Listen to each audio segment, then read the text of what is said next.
ಬೆಂಗಳೂರು ನಗರದ ರಸ್ತೆಗಳ ಅಧ್ವಾನ ಸ್ಥಿತಿಗೆ ಸಂಬಂಧಪಟ್ಟಂತೆ ನಿಮ್ಮ ಪಬ್ಲಿಕ್ ಟಿವಿ ನಿರಂತರವಾಗಿ ವರದಿಯನ್ನು ಮಾಡ್ತಾ ಇದೆ.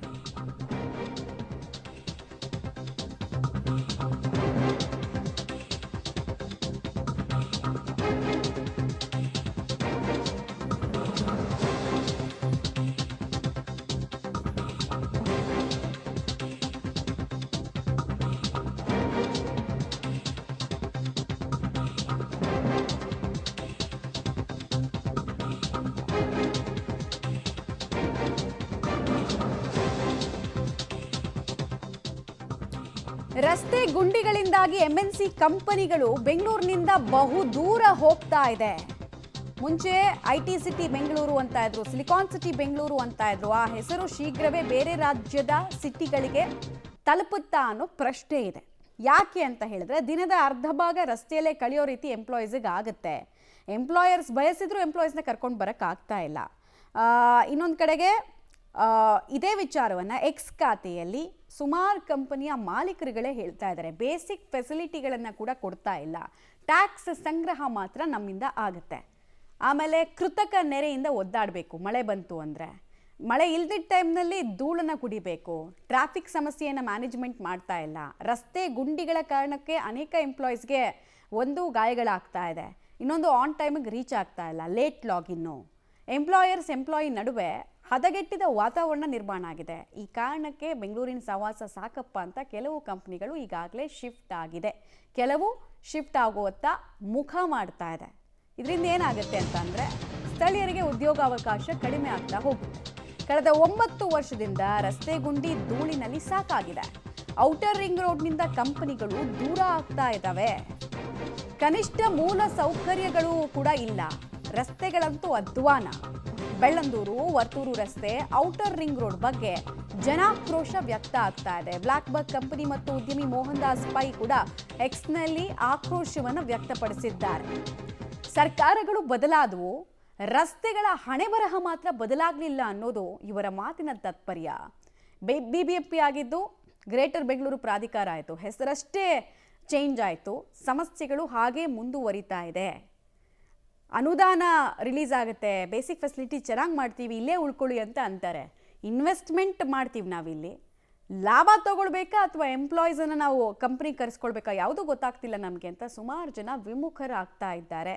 ಹೀಗೆ ಆದರೆ ಇಡೀ ವಿಶ್ವದಲ್ಲೇ ಬೆಂಗಳೂರನ್ನು ಐಟಿ ಸಿಟಿ ಅಂತ ಕರಿತಾ ಇದ್ರು, ಐಟಿ ಹಬ್ ಅಂತ ಕರಿತಾ ಇದ್ರು. ಬೇರೆ ಬೇರೆ ರಾಜ್ಯದವ್ರನ್ನ ಕರೆಯೋದನ್ನು ನಾವು ಅಸಹಾಯಕರಾಗಿ ನಿಂತ್ಕೊಂಡು ನೋಡಬೇಕಾಗತ್ತೆ. ಡೀಟೇಲ್ಸ್ ಕೊಡ್ತಾರೆ, ನೇರ ಸಂಪರ್ಕದಲ್ಲಿ ಜಾಯ್ನ್ ಆಗ್ತಿದ್ದಾರೆ ಮಾದೇಶ್. ಸರ್ಕಾರಗಳು ಬದಲಾದವು, ಬಟ್ ಈ ಸಮಸ್ಯೆ ಮಾತ್ರ ಪರ್ಮನೆಂಟ್ ಆಗಿದೆ. ಗುಂಡಿ ಮುಕ್ತ ರಸ್ತೆಯನ್ನ ನಮ್ಮ ಈ ಪೀಳಿಗೆ ನೋಡುವಂತಹ ಸೌಭಾಗ್ಯವನ್ನ ಯಾಕೆ ಕಲ್ಪಿಸಕ್ಕಾಗ್ತಿಲ್ಲ ಸರ್ಕಾರಕ್ಕೆ ಅಂತ ಮಮತಾ ಕಣ್ಣಿಗೆ ಕಾಣ್ತಾ ಇದೆ ಏನೆಲ್ಲ ಸಮಸ್ಯೆಗಳಿದ್ದಾವೆ ಅನ್ನುವಂಥದ್ದು. ಜೊತೆಗೆ ಇವರು ಕೂಡ ಅಂದ್ರೆ ಉದ್ಯಮಿಗಳೇ ಎಚ್ಚರಿಸ್ತಾ ಇದ್ದಾರೆ, ನಮ್ಗೆ ಏನೆಲ್ಲ ಸಮಸ್ಯೆಗಳಾಗ್ತಿದ್ದಾವೆ. ನಾವು ಇಲ್ಲಿ ಅಂದರೆ ಇಲ್ಲಿ ಉದ್ಯಮಗಳನ್ನು ಶುರು ಮಾಡ್ಕೊಂಡಿದ್ದೀವಿ, ITBT ಸಿಟಿ ಅಂತೀವಿ, ಉದ್ಯಾನ ನಗರಿ ಅಂತೀವಿ. ಆದರೆ ಹೆಸರಿಗೆ ಮಾತ್ರ ಅದನ್ನು ಹೊರತುಪಡಿಸಿ ಯಾವುದೇ ರೀತಿಯಾಗಿ ಮೂಲಸೌಕರ್ಯಗಳು, ಅದು ಕನಿಷ್ಠ ಪಕ್ಷ ರಸ್ತೆಯನ್ನು ಕೂಡ ಸರಿಯಾಗಿ ನಮಗೆ ಮಾಡಿಕೊಟ್ಟಿಲ್ಲ ಅಂತಂದರೆ ನಾವು ಹೇಗೆ ಕಂಪನಿಗಳನ್ನು ನಡೆಸೋದು ಅನ್ನುವಂಥ ಆಕ್ರೋಶವನ್ನು ಈಗ ಕಂಪನಿಗಳು ವ್ಯಕ್ತಪಡಿಸ್ತಿದ್ದಾವೆ. ಹಲವರು ಅಂದರೆ ಬೆಳ್ಳಂಡೂರು ವಿಚಾರಕ್ಕೆ ಸಂಬಂಧಪಟ್ಟಂತೆ ಅಥವಾ ಈ ಔಟರ್ ರಿಂಗ್ ರೋಡ್ಗೆ ಸಂಬಂಧಪಟ್ಟಂತೆ ಪಬ್ಲಿಕ್ ಟಿವಿ ವಿಸ್ತೃತವಾಗಿ ವರದಿಯನ್ನು ಪ್ರಸಾರ ಮಾಡ್ತಾನೆ ಇದೆ. ಹಲವು ಬಾರಿ ಅಲ್ಲಿನ ಗುಂಡಿಗಳ ಅವ್ಯವಸ್ಥೆಯ ಬಗ್ಗೆ ನಾವು ಪ್ರಸಾರ ಮಾಡ್ತಾನೆ ಇದ್ದೀವಿ. ಆ ಗುಂಡಿ ವಿಚಾರವನ್ನು ಪ್ರಸ್ತಾಪ ಮಾಡಿದಂಥ ಸಂದರ್ಭದಲ್ಲಿ ಹೋಗಿ ಅದನ್ನು ಮುಚ್ಚುವಂಥದ್ದು, ಆ ಥರದ ಕೆಲಸಗಳನ್ನು ಮಾಡ್ತಾರೆ. ಅದನ್ನು ಹೊರತುಪಡಿಸಿದ್ರೆ ಅದನ್ನು ಶಾಶ್ವತವಾಗಿ ಆ ಗುಂಡಿಗಳ ಅಂದರೆ ಸಮಸ್ಯೆ ಆಗದಂತೆ ನೋಡಿಕೊಳ್ಳುವಂಥದ್ದು ಅದು ಯಾವುದು ಕೂಡ ಸರ್ಕಾರ ಮಾಡ್ತಾ ಇಲ್ಲ ಅನ್ನುವಂಥದ್ದು. ಈಗಾಗಲೇ ಮೋಹನ್ ದಾಸ್ ಪೈ ಸೇರಿದಂತೆ ಹಲವರು ಈಗ ಆಕ್ರೋಶವನ್ನು ವ್ಯಕ್ತಪಡಿಸ್ತಾ ಇದ್ದಾರೆ. ಇದು ಸರ್ಕಾರದ ಆಡಳಿತ ವ್ಯವಸ್ಥೆ ಏನಿದೆ ಅದಕ್ಕೆ ನಾಚಿಕೆ ಆಗಬೇಕು, ಶೇಮ್ ಅನ್ನೋ ಥರದಲ್ಲಿ ಅವರು ಟ್ವೀಟ್ ಮಾಡಿ ಆಕ್ರೋಶವನ್ನು ವ್ಯಕ್ತಪಡಿಸ್ತಾ ಇರುವಂಥದ್ದು. ಏನು ದಿನದ ಅರ್ಧ ದಿನ ನಾವು ರಸ್ತೆಯಲ್ಲೇ ಕಳೆಯುವಂತಾಗಿದೆ, ಅದು ಕೂಡ ಟ್ರಾಫಿಕ್ ಜಾಮು ಜೊತೆಗೆ ಈ ರಸ್ತೆ ಗುಂಡಿ. ಅಂದರೆ ರಸ್ತೆ ಗುಂಡಿಯ ಪರಿಸ್ಥಿತಿ ಯಾವ ಮಟ್ಟಕ್ಕೆ ಆಗಿದೆ ಅಂದರೆ ವಿಪರೀತಕ್ಕೆ ಹೋಗಿದೆ. ಒಂದು ಕಂಪನಿ ಈಗ ಔಟರ್ ರಿಂಗ್ ರಸ್ತೆ ಏನಿದೆ ಅದನ್ನು ಬಿಟ್ಟು ನಾವು ಹೊರಗೆ ಹೋಗ್ತಾ ಇದ್ದೀವಿ. 9 ವರ್ಷಗಳಿಂದ ನಾವು ಕಾದು ಸಾಕಾಯಿತು. ನಮ್ಮ ಎಂಪ್ಲಾಯಿಗಳು ಅರ್ಧ ದಿನ ರಸ್ತೆಯಲ್ಲೇ ಕಳೆಯುವಂತಾಗಿದೆ. ಅವರು ಇಷ್ಟೆಲ್ಲ ಕಷ್ಟಪಟ್ಟು ಆಫೀಸಿಗೆ ಬಂದು ಅವರು ಏನು ಕೆಲಸ ಮಾಡೋದಕ್ಕೆ ಸಾಧ್ಯ, ಅವರ ಮೈಂಡ್ ಯಾವ ರೀತಿಯಾಗಿ ವರ್ಕ್ ಮಾಡೋದಕ್ಕೆ ಸಾಧ್ಯ ಅನ್ನೋ ಥರದ ಪ್ರಶ್ನೆಗಳನ್ನು ಅವರು ಎತ್ತಿರುವಂಥದ್ದು. ಜೊತೆಗೆ ಏನು ಈ ಟ್ವೀಟ್ಗಳನ್ನು ಮಾಡಿದ್ದಾರೆ ಅಂದರೆ ಸಾಮಾಜಿಕ ಜಾಲತಾಣದಲ್ಲಿ ಪೋಸ್ಟ್ ಮಾಡಿರುವಂಥ ಉದ್ಯಮಿಗಳಿಗೆ ರಿಪ್ಲೈಗಳನ್ನು ಅಂದರೆ ಪಬ್ಲಿಕ್ಸ್ ಕೂಡ ಹಲವು ಪಟ್ಟಿಗಳನ್ನು ಮಾಡ್ತಾ ಇದ್ದಾರೆ. ಅಂದರೆ ಏನೆಲ್ಲ ಸಮಸ್ಯೆಗಳಿದ್ದಾವೆ ಅಂತ, ಯಾಕೆ ಈ ರೀತಿಯಾಗಿ ಸಮಸ್ಯೆಗಳಾಗ್ತಿದ್ದಾವೆ ಅಂತ, ಅಂದರೆ ರಸ್ತೆ ವಿಚಾರಕ್ಕೆ ಸಂಬಂಧಪಟ್ಟಂತೆ ಎಷ್ಟು ನಿರ್ಲಕ್ಷ್ಯ ಮಾಡಿದ್ದಾರೆ ಬೆಂಗಳೂರಿನಲ್ಲಿ ಅನ್ನುವಂಥದ್ದನ್ನು ಕೂಡ ಪ್ರಶ್ನೆ ಮಾಡಿರುವಂಥದ್ದು. ಜೊತೆಗೆ ಏನು ಕಾಮಗಾರಿಗಳು ನಡೀತಾ ಇದ್ದಾವೆ, ಬೆಂಗಳೂರಿನ ಬಹುತೇಕ ರಸ್ತೆಗಳಲ್ಲೂ ಕೂಡ ಕಾಮಗಾರಿಗಳು ನಡೀತಾ ಇದ್ದಾವೆ.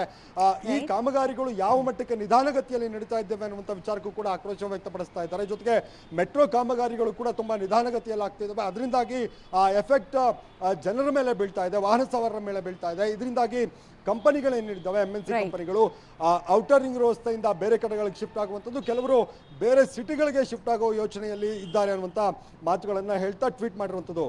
ಮಮತಾ, ಧನ್ಯವಾದ ಮಾದೇಶ್, ತಮ್ಮೆಲ್ಲ ಮಾಹಿತಿಗಾಗಿ. ಸಿಂಗಪೂರ್ನಲ್ಲಿ ಒಂದು ರಸ್ತೆಯನ್ನು ಒಂದ್ಸಲ ನಿರ್ಮಾಣ ಮಾಡಿದ್ರೆ ಕಡಿಮೆ ಅಂದರೂ 10-15 ವರ್ಷ ಮತ್ತೆ ಆ ರಸ್ತೆ ಮೇಲೆ ಇನ್ವೆಸ್ಟ್ ಮಾಡಲ್ಲ ಅಧಿಕಾರಿಗಳು ಅಥವಾ ಸರ್ಕಾರದವರು.